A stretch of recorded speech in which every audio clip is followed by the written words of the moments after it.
The engine coughed, spitting a plume of gray exhaust into the crisp Oakhaven air. Autumn had painted the trees in fiery hues of red and gold, a picturesque scene that did little to soothe the gnawing unease in my gut. Oakhaven. A place where leaves crunched underfoot with unsettling dryness and the silence between houses felt thick enough to choke on. I adjusted the rearview mirror, catching my own reflection, tired eyes, a 5 o'clock shadow stubbornly clinging to my jaw, and the grim set of my mouth that had become a permanent fixture in the last few weeks.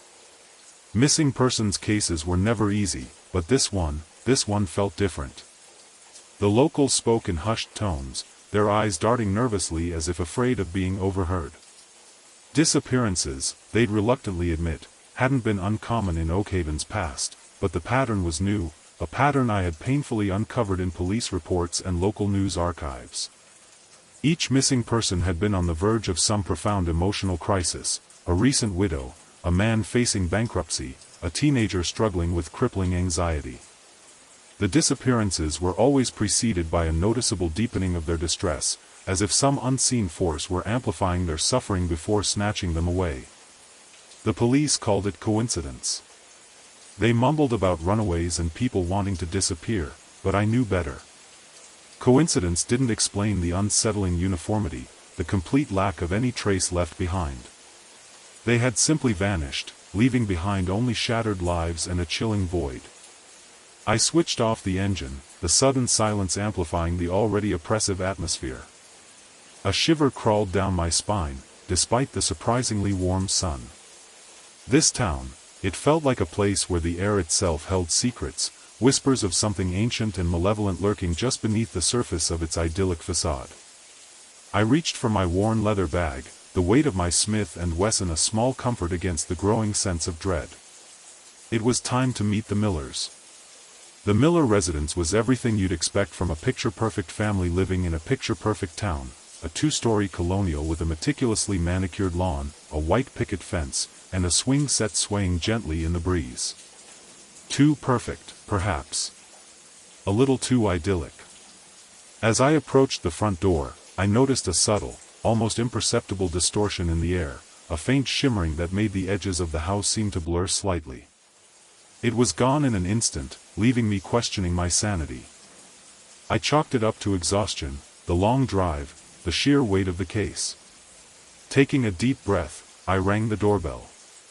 The chime echoed through the house, a cheerful sound that felt jarringly out of place. The door opened, revealing a woman in her late 30s, her face etched with a weariness that belied the forced smile she offered. "Mr. Thorne, I presume? Please, come in." She stepped aside, and I entered the house. The air inside was thick with the scent of potpourri and something else, something indefinable, almost metallic. The living room was immaculate, every object carefully placed, creating an impression of almost sterile perfection. A framed family portrait sat on the mantelpiece, a smiling couple and a young girl, her eyes wide and unervingly serene. Lily. The girl who had been diagnosed with a terminal illness, the girl who had miraculously recovered. Mrs. Miller led me to the kitchen, where a man, presumably her husband, stood by the counter, nursing a cup of coffee. He offered a curt nod, his eyes guarded. "So, Mr. Thorne," he said, his voice lacking any genuine warmth, "what exactly can we do for you?" I felt their scrutiny, their subtle resistance, like a physical barrier between me and the truth. I laid out the missing persons cases, highlighting the emotional distress each victim had experienced prior to their disappearance. I watched their faces carefully, searching for any flicker of recognition, any sign of guilt. Mrs. Miller's face remained impassive, a mask of polite concern. Mr. Miller, however, showed a subtle shift. A twitch in his jaw, a fleeting flicker of fear in his eyes. He quickly masked it, but it was there. I pressed on, mentioning Lily's illness, the miraculous recovery, the rumors that had circulated in the town. That's when the temperature in the room seemed to drop. Mrs. Miller's eyes hardened, and her voice took on an edge. "We've been through enough already, Mr. Thorne. My daughter's health is a private matter, and I won't have you dredging up old gossip." Mr. Miller stepped forward, his presence suddenly more imposing. "Perhaps it's time for you to leave, Mr. Thorne. We've cooperated as much as we're going to." The air crackled with tension, a silent threat hanging between us. I knew I was getting close, that I had touched a nerve. I decided to play my last card. "I understand your protectiveness," I said, my voice calm but firm, "but I'm not here to judge. I'm here to help. People are disappearing, and I believe you know more than you're letting on. Maybe, just maybe, you can help me save the next one." A long, unsettling silence filled the kitchen. Then, a soft, chilling voice broke the tension. "They can't be saved." The voice came from the doorway. Lily Miller stood there, her expression unnervingly calm, her eyes fixed on me with an unsettling intensity. She hadn't made a sound walking in, but I had the impression she had been there the entire time, unseen, listening. She appeared much older than her age, an unnerving stillness that felt deeply unsettling. I focused on trying to control my fear as I realized I was facing something truly unnatural. Her parents turned to her, their faces a mixture of fear and desperate love. "Lily, darling, go back to your room," Mrs. Miller said, her voice trembling. Lily didn't move. Her gaze remained locked on me, and a strange smile played on her lips. It was the smile of someone who knew something I didn't, something terrible. "They feed," she whispered, her voice barely audible, "they need it. And we have to give it to them." The room seemed to spin, the walls closing in. I felt a wave of nausea wash over me, a premonition of something unspeakable. What was I seeing? What was I facing? The Millers, their daughter, they were caught in something dark, something ancient. My rational mind struggled to grasp the reality of what was unfolding before me, but my instinct screamed at me to run. "What do you mean, Lily?" I asked, my voice barely a whisper. Her smile widened, revealing a glimpse of something sharp and predatory. "The binding," she whispered, her voice a chilling echo in the suddenly silent room. "It demands its due." Before I could react, Mrs. Miller lunged towards me, her eyes wild with desperation. "Get out," she screamed. "Get out before it's too late." Mrs. Miller's frantic scream ripped through the tense silence, shattering the fragile veneer of normalcy. "Get out before it's too late," she shrieked again, her hands outstretched as if to push me towards the door. But it was Lily's vacant stare that held me rooted to the spot, those eyes reflecting something so cold, so devoid of humanity, that I couldn't bring myself to look away.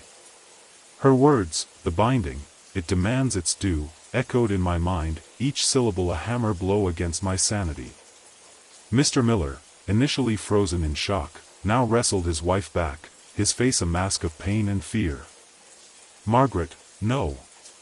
You'll make it worse," he pleaded, his voice strained. He glanced at me, a flicker of desperate hope in his eyes. "Please," he begged, "just go. Forget you ever saw this. For your own safety." Forget? How could I forget?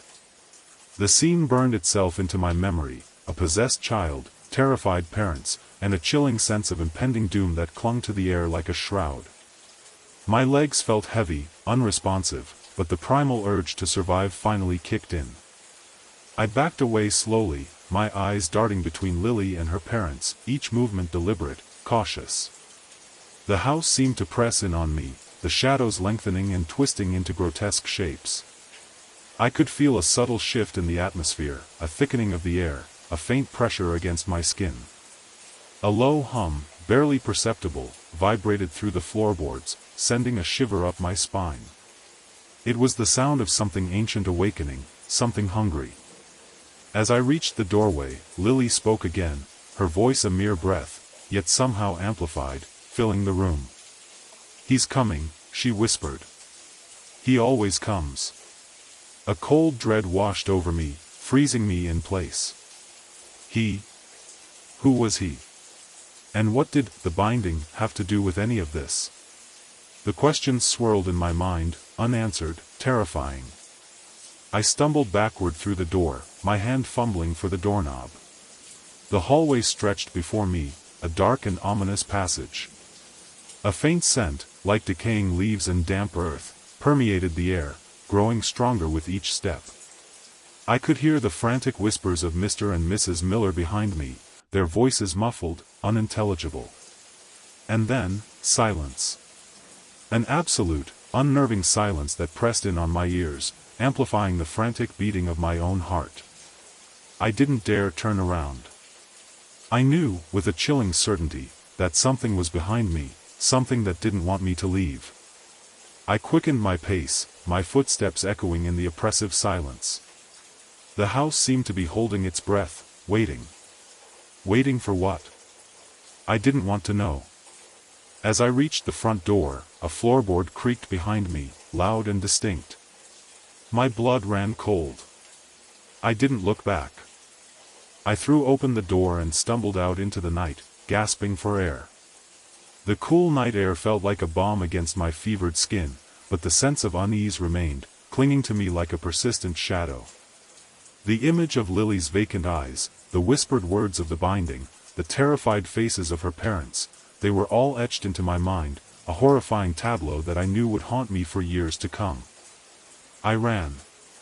I ran as fast as I could, not knowing where I was going, only knowing that I had to get away. Get away from that house, from that family, from whatever dark force held them in its thrall. I risked a glance back at the house. Every window was as dark as pitch, save for one room, a faint light flickering almost like a signal. I kept running until my lungs burned and my legs ached, finally collapsing on a park bench, my body trembling. I tried to rationalize what I had seen, to convince myself that it was all a bad dream, a figment of my overactive imagination. But the cold, hard reality remained. Something was terribly wrong with the Millers, something unnatural, something evil. I couldn't shake the feeling that I had stumbled upon something far bigger, far more dangerous, than I could possibly comprehend. And I knew, with a growing sense of dread, that I couldn't just walk away. The distant howl of a dog pierced the night, a mournful sound that seemed to echo my own fear. I pulled out my phone, my fingers shaking as I dialed Detective Reynolds' number. He had investigated several strange occurrences in the town, occurrences that had always been dismissed as local legends or elaborate pranks. But now, after what I had witnessed at the Miller's house, I knew there was something more to it, something sinister. The phone rang and rang, each ring amplifying my anxiety. Finally, he answered, his voice groggy with sleep. "Reynolds," he mumbled. "It's me, it's... I need your help," I stammered, my voice trembling. "I saw something, something terrible." A long pause followed, the only sound the faint static on the line. "Where are you?" he asked, his voice now sharp and alert. I gave him my location, my heart pounding in my chest.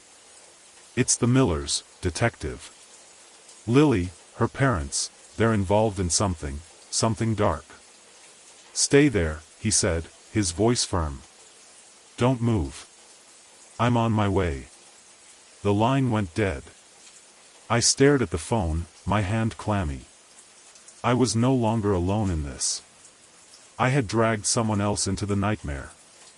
But as I sat there, waiting for Reynolds to arrive, a chilling thought crept into my mind.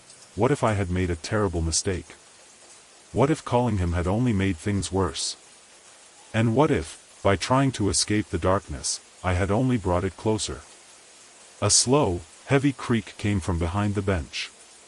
I froze, every muscle tensed. Surely, it was just the wind, right? The creak hung in the air, a thick, heavy note of dread. Wind? There wasn't a breeze. The leaves on the trees were still. My breath hitched in my throat, the night air suddenly feeling thick and suffocating. I slowly turned my head, my eyes straining to penetrate the darkness behind the park bench. Nothing.